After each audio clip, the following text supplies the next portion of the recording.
இன்னைக்கு நம்ம monthly checkup Ramnad போயிட்டு வரலாமா? நான் மட்டும் இல்ல, அக்காவையும் வர சொல்லியிருந்தேன். அக்கா செல்லம்மையன கூட்டிட்டு வருவான்னு ரொம்ப ஆர்வமா இருந்தேன். பார்த்தா அவ விட்டுட்டு வந்துட்டா. நல்ல வேளை விட்டுட்டு வந்துட்டா. ஏன்னா இன்னைக்கு ஹாஸ்பிட்டல்ல ரொம்ப டைம் ஆயிருச்சு. மெயின் டாக்டர் வெளில போயிட்டாங்க அப்படின்னு, டியூட்டி டாக்டர் தான் வராங்க அப்படின்னு சொன்னாங்க. இந்தான்னு ரொம்ப டைம் ஆயிருச்சு. 2 மணியே ஆயிருச்சு.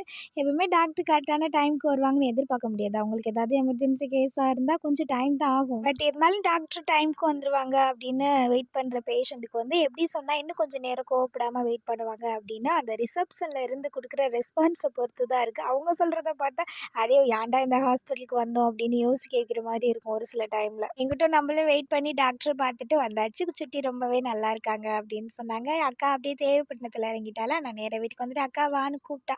"ஒரு நாள் மட்டும் இருந்துட்டு போலாம்" அப்படின்னு. எனக்கு போகணும்னு ஆசையா தான் இருந்தது. பட் வந்துட்டேன். இன்னைக்கு ஹாஸ்பிட்டல்ல நம்ம ஃபேமிலிலேருந்து 3 சிஸ்டர மீட் பண்ணேன். 3 பேருமே ரொம்ப அழகா பேசுனாங்க. அவங்கள பார்த்தது எனக்கு ரொம்ப ஹாப்பி. நம்ம வீட்டுக்கு வந்ததும் ஃப்ரெஷ் ஆயிட்டு கிச்சனுக்கு போனேன். அத்தை மீன் குழம்பு வச்சிருந்தாங்க. அதோட நேரா போய் மாமாட்ட சொன்னேன், "மாமா மீன் அடிக்கடி வாங்காதீங்க மாமா, சாப்பிட முடியல" அப்படின்னு. "சரிதா சரிதான்னு" சொல்லுவாங்க. பட் இன்னும் 2 நாள் கூட ஆகாது. அதுக்குள்ளேயே மறுபடியும் மீன் வாங்கிட்டு வந்துருவாங்க. அத்தை மீன் குழம்பு மட்டும் வச்சிருந்தாங்களா, நம்ம மீன் பொரிச்சுட்டு எல்லாருக்கும் சுட சுட தோசை ஊத்தி, காலையில வச்ச சாம்பார் இருந்ததா, அதை வச்சு அப்படியே எல்லாருமே சாப்பிட்டாச்சு. இன்னைக்கு நம்ம ஃபேமிலியில ஹஷினா, ஃபாத்திமா, வேலவர்ஷினி, நிஷா, அஷாத் அவங்களுக்கு இனிய பிறந்தநாள் நல்வாழ்த்துக்கள். எல்லாருமே எப்பவுமே ஹாப்பியா இருங்க. Bye bye.